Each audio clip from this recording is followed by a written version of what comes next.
소중한 나.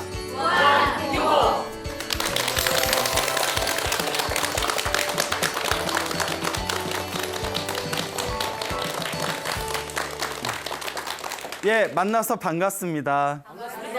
예, 광우 스님이라고 합니다. 여러분들 혹시 성도제일이라고 들어보셨습니까? 네. 예, 다들 알고 계시는군요. 이번 주가 성도제일입니다. 그래서 모든 불자분들이 다 아시겠지만 제가 조금 더 부연 설명을 하자면 우리 불교에는 부처님을 상징하는 4대 명절이 있습니다. 그래서 아기 부처님이 태어나신 날, 그래서 4월 초파일이라고 하죠. 혹은 부처님 오신 날이라고 하고요. 그리고 부처님께서 29살에 머리를 깎고 출가하신 날, 그것을 출가제일이라고 합니다. 그리고 6년 동안 수행과 고행을 하신 뒤에 보리수 나무 아래에서 35살에 깨달음을 얻으신 날, 그래서 깨달음을 얻으셨다, 도를 이루셨다 해서 성도제일이라고 불리웁니다. 그리고 마지막이 부처님께서 80살에 이 세상을 떠나신 열반제일이 있습니다. 그래서 성도제일은 우리가 음력으로 12월 8일 날 부처님께서 새벽별을 보시고 깨달음을 얻으셨다 해서 저희 불교에서 아주 중요하게 생각하는 명절날입니다. 그래서 우리 불교에서는 부처님의 깨달음을 우리가 마음으로 본받고자 성도제일에는 모든 사찰에서 특별기도를 올리거나 혹은 철야정진을 올리게 되는 것입니다. 그래서 이런 날이 있다는 것을 그냥 귀로만 듣지 마시고 우리 불자님들도 부처님을 닮아가고자 하는 우리 불제자라면 이 성도제일을 맞이해서 우리도 열심히 수행하고 정진해서 반드시 깨달음을 이루겠다라는 마음을 마음속에 새겨 넣으시기 바랍니다. 알겠죠? 네. 여러분들, 우리가 살아가면서 우리 앞에 펼쳐진 모든 일은 다 우리가 지은 복 따라 일어나고 사라지는 것입니다. 그래서 복을 많이 지으면 좋은 일이 많이 생기고 또 나쁜 일을 많이 하면 자꾸 박복한 일, 좋지 못한 일이 생기게 되죠. 그리고 불교는 윤회 사상입니다.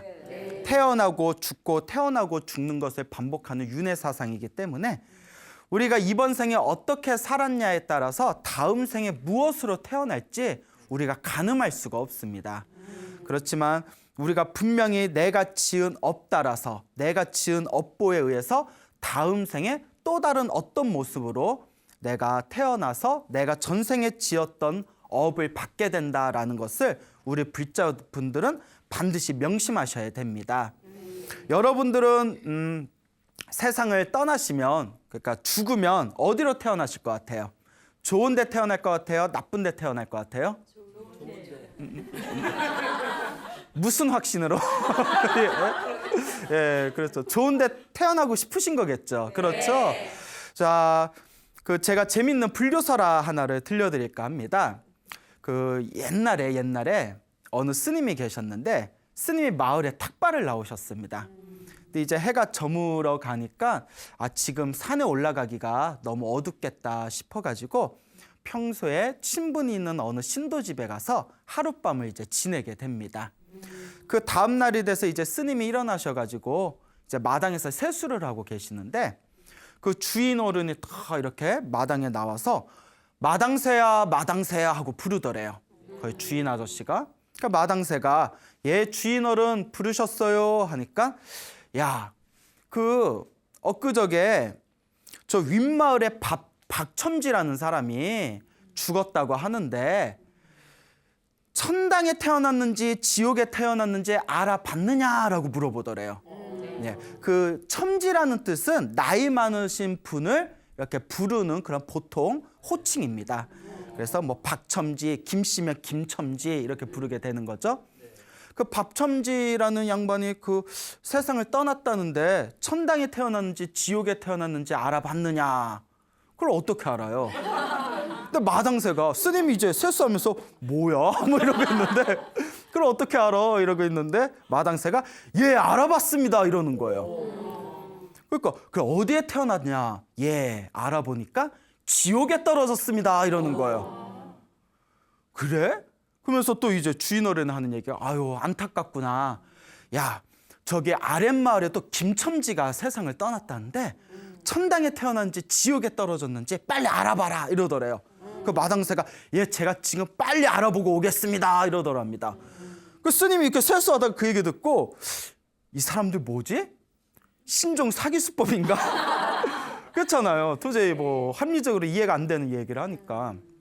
근데 잠시 있다가 마당새가 헐레벌떡 뛰어오더니 예 아랫마을 김천지는 천당에 태어났습니다 이러는 거예요. 그러니까 그 주인 어른이 오 그래 잘 됐다. 그 스님이 너무 의아해가지고 이제 스님이 이제 이게 무슨 경우인가 하고 있는데 이제 그 주인 어른이 스님 뭐 세수 끝나셨으면 같이 아침 공양하셔야죠 해서 이제 같이 이제 주인 아저씨하고 이제 아침을 먹게 되었답니다. 그래서 그 주인 어른한테 스님이 아까 제가 이상한 이야기를 들었습니다. 천당에 태어났는지 지옥에 떨어졌는지를 알아봐라. 아니 평생을 절에서 수행한 저도 모르는데 어떻게 그걸 알아낸단 말입니까? 무슨 방법이 있습니까? 하니까 그 주인 어른이 하는 이야기가 아유 어렵지 않습니다 이러는 거예요. 어렵지 않습니다. 아니 그 무슨 방법이 있습니까? 다른 게 아니라 그 사람이 죽었을 때 그 사람 마을에 가서 사람들이 쑥덕쑥덕거리기를 아유 그 인간 잘 죽었다. 내 속이 다 시원하네 하고 욕하는 사람이 많으면 살아생전에 얼마나 못됐게 살았겠냐. 그러니까 뻔히 실제로 안 봐도 어디에 떨어졌겠다? 지옥에 떨어졌겠다 알 수 있는 거고, 또 누가 죽었다고 했을 때 그 마을에 가서 사람들이 뒤에서 쑥덕쑥덕거릴 때 안타까워서 어쩌나, 버버씨도 살 뿐인데 어쩌나, 평소에 참 인덕이 많은 분인데 어쩌나 하고 다들 슬퍼하고 안타까워하며 천당에 태어난지 지옥에 떨어졌는지를 눈으로 볼 필요 없이 어디에 태어났겠구나, 천당에 태어났겠구나 하고 알 수 있는 도리가 있습니다. 그 말에 스님이 무릎을 탁 치면서 아주 크게 감탄을 했다고 합니다. 자, 그런데 이 이야기를 그냥 귀로만 들으면 안 돼요. 여러분들이 돌아가시면 뒤에서 뭐라고 쑥덕거릴 것 같아요? 예? 여러분들 돌아가시면 한번 냉정하게, 물론 대답을 안 하셔도 되지만 아이고 잘 죽었다 할 것 같아요? 아유 왜 이렇게 빨리 갔어 할 것 같아요? 전자일 것 같아요? 후자일 것 같아요? 후자. 예. 그래요. 그래서 사람들이 뒤에서 자꾸 쑥덕쑥덕거리잖아요. 그래서 나온 떡이 무슨 떡? 쑥떡이다라고. 예. 뭐 아니면 말고. 예. 자, 이렇게 자기가 살아생전에 지었던 자기의 업보에 의해서 우리는 다음 생에 태어나게 된다라는 것을 비춰주는 하나의 재미난 불교설화였습니다. 하지만 이런 이야기를 절대 귀로만 흘리지 마시고 한번 스스로를 반성해 볼 필요가 있을 것 같아요. 예. 내가 죽으면 과연 내 주변에 있는 사람들은 나에 대해서 무엇라고 말할 것인가. 자, 실제로 여러분 임상 체험이란 말 들어보셨습니까? 예, 임상 여러분들 사람 죽은 뒤에 태어나는 그런 사후 체험을 하신 분들 있지 않습니까? 이렇게 심장이 멈췄다가 죽었다고 판명을 받았는데 나중에 다시 살아나는 사람들 이야기를 들어보면 심장이 멈춰서 의사가 몇 월 며칠 몇 시 사망입니다 하고 사망 선고를 내려도 귀는 계속 열려 있대요. 여러분, 그러니까 돌아가신 분들 앞에서 말 절대 함부로 하면 안 된대요. 근데 그게 불교 경전에도 나와요. 불교 경전에 보면 사람이 죽음이 임박하면 먼저 사지 육신의 힘이 떨어지고 눈이 멀고 혀가 굳고 마지막에 떠나는 게 이 귀의 감각이래요. 그 사람이 죽었어도 아직 식이 남아있으면, 의식이 남아있으면 죽은 것 같아도 최고 몇 시간까지는 이렇게 귀가 계속 열려 있어서 사람들 옆에서 이야기하는 걸 들을 수가 있답니다. 그래서 돌아가시고 난 뒤에도 마지막까지 스님들이 연부를 해주시는 거거든요. 귀는 계속 열려 있어서. 근데 이제 우리 막장 드라마 보면 회장님 돌아가시면 안 돼요 근데 갑자기 회장님이 하고 죽었어요. 근데 갑자기 죽었어? 왜 이렇게 늦게 가? 이러면서 야 빨리 재산 정리하자 이래버리면 죽은 사람 입장에서 귀가 다 들릴 수 있다는 거예요. 모르셨죠? 그러니까 돌아가신 분 앞에서는 그렇다 너무 울어도 안 된답니다. 돌아가신 분들이 딱 죽었을 때 자손들이 막 슬프게 구슬프게 울면 그 자식에 대한 집착심이 갑자기 동해서 마음이 흔들려서 좋은 데 못 갈 수가 있대요. 가야 할 길에 바로 못 가고 그 영가가 마음이 흔들릴 수가 있다. 그래서 돌아가시면 절대 막 그냥 눈물 콧물 흘리면서 막 고성으로 어머니 어머니 하고 울지 말고 그 힘으로 연부를 더해주라고.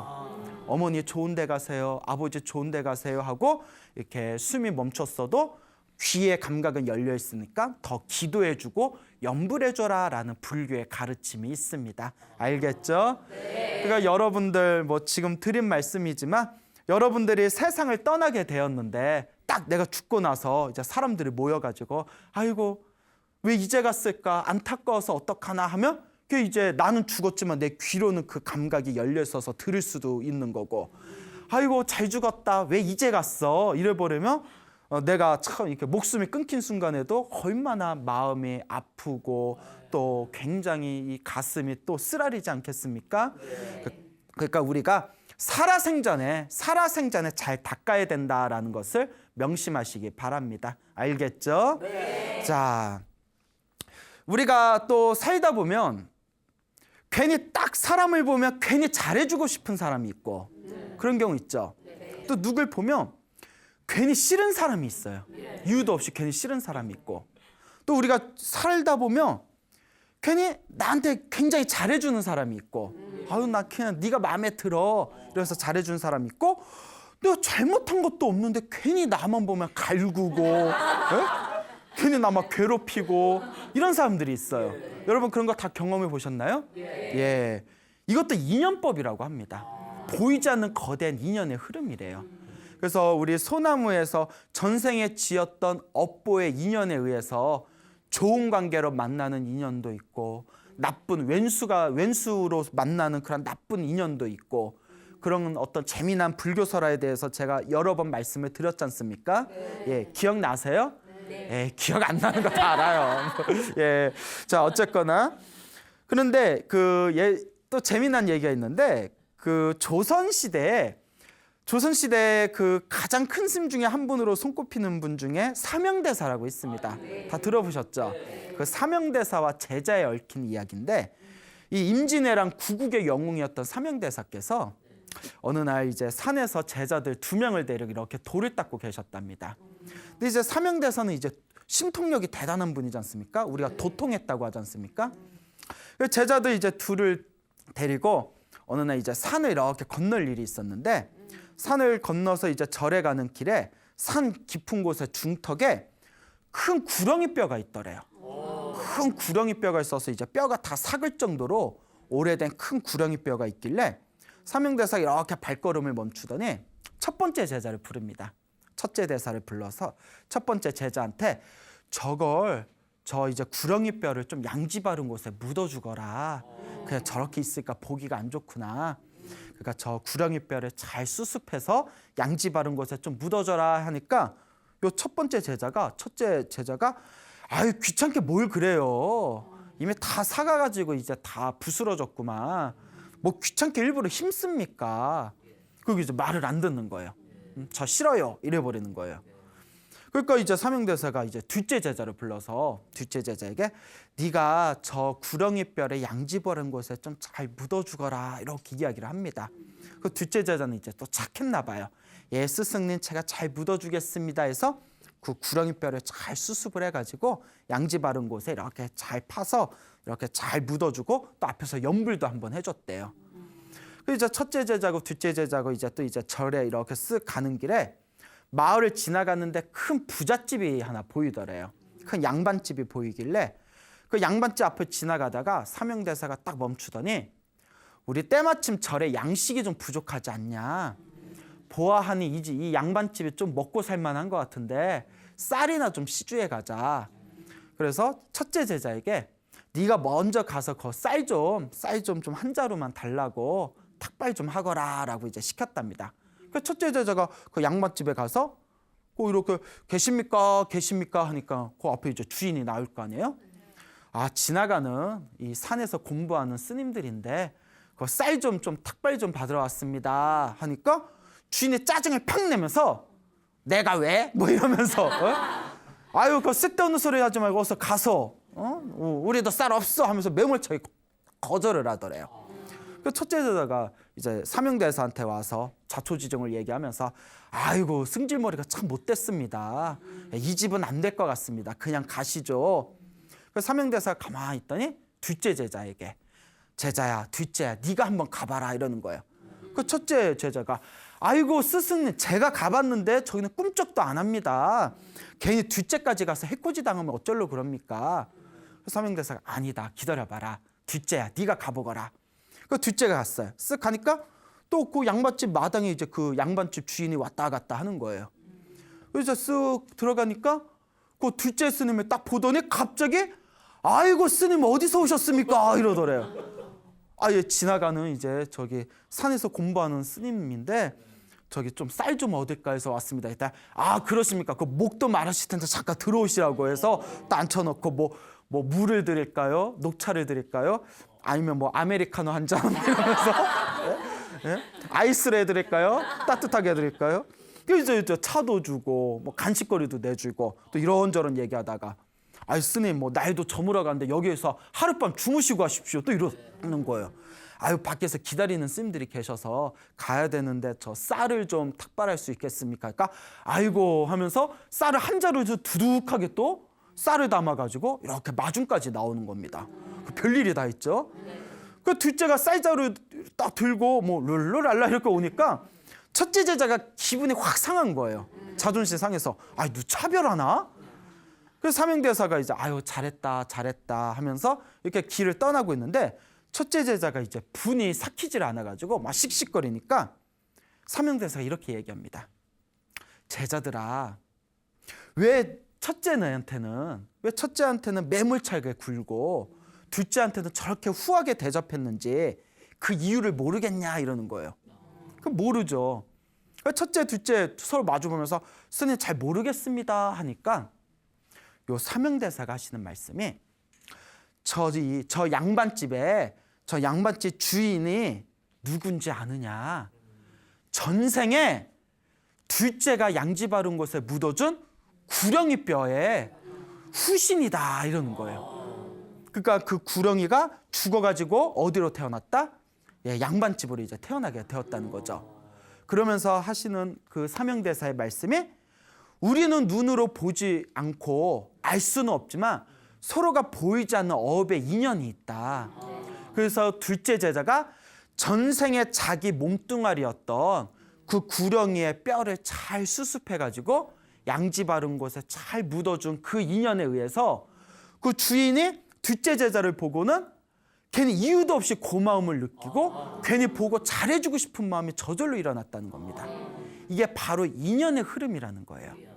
이와 같이 사소한 선행이라도 자기가 지은 업은 반드시 자기가 복을 받게 될 것이다 라는 그런 사명대사의 일화가 있습니다. 그러니까 여러분들도 이렇게 살아가시면서 혹시 주변에서 이유도 없이 나를 막 괴롭히는 사람이 있으면 전생에 저 인간이 구렁이었는데 전생에 저 인간이 구렁이었는데 저 구렁이 저 인간 뼈를 내가 전생에 수습을 안 해줘서 그랬나 보구나 라고 한번 생각해보고 괜히 나한테 막 잘해주는 사람이 있으면 전생에 나와 좋은 인연이 있었던 사람인가 보구나. 그리고 나한테 좀 힘들고 나를 괴롭히는 사람이 있으면 혹시 내가 잘못한 건 있지 아니한가, 혹시 내가 실수한 건 있지 아니한가, 이렇게 자신의 업을 스스로 비춰볼 줄 아는 게 바로 불자의 바른 마음의 도리라는 것을 명심하시기 바랍니다. 알겠죠? 네. 그리고 우리 불자들은 그걸 명심해야 됩니다. 물론 저도 잘 안 되지만 우리 불자들이 항상 명심해야 되는 게 내 앞에 펼쳐진 좋은 인연도 나쁜 인연도 결국 내가 지은 업의 만남이라고 했어요. 살아가면서 여러분들이 힘들고 괴롭게 하는 사람이 있다면 그 사람을 일단 원망하기에 앞서서 자기 자신을 비춰볼 줄 알아야 됩니다. 내가 이번 생에 어떤 잘못을 했는지, 혹은 전생에 내가 알 수는 없지만 전생에 내가 지은 좋지 못한 업의 인연으로 만난 것은 아닌지, 결국 좋은 인연을 만났든 좋지 못한 인연을 만났든 결국 다 누가 지은 업의 결과이다? 내가 지은 업의 결과이다라는 것을 반드시 마음속으로 명심하시길 바랍니다. 알겠죠? 자, 그래서 이 사명대사와 두 명의 제자의 이야기를 통해서 우리가 본받을 수 있는 교훈은 사소한 선업이라도 사소한 업보라도 언젠가는 다음 생이든 다다음 생이든 누가 받는다? 내가 받을 수밖에 없겠구나라는 인과 업보에 대해서 철저한 믿음을 가지셔야 됩니다. 알겠죠? 자, 그래서 불교에서는 이 복이라는 것을 굉장히 중요하게 여깁니다. 여러분, 우리 주변에 보면 일이 술술 잘 풀리는 사람을 보면 아이고 저 사람 참 복이 많다 이렇게 이야기하는 경우 있죠. 근데 우리 주변에 뭐 이렇게 일이 잘 안 풀리거나 좀 안 좋은 일이 생기면 자기도 모르게 아이고 내가 참 지지리도 복도 없다. 정말 참 복도 없구나. 이렇게 또 이야기할 때 있죠. 그러니까 우리 무의식 중에 우리가 쓰는 이 언어 중에 이 복이라는 것을 이 살아가면서 복이라는 게 굉장히 중요하구나라는 것을 우리 무의식적으로 언어적으로 사용하고 있는 것입니다.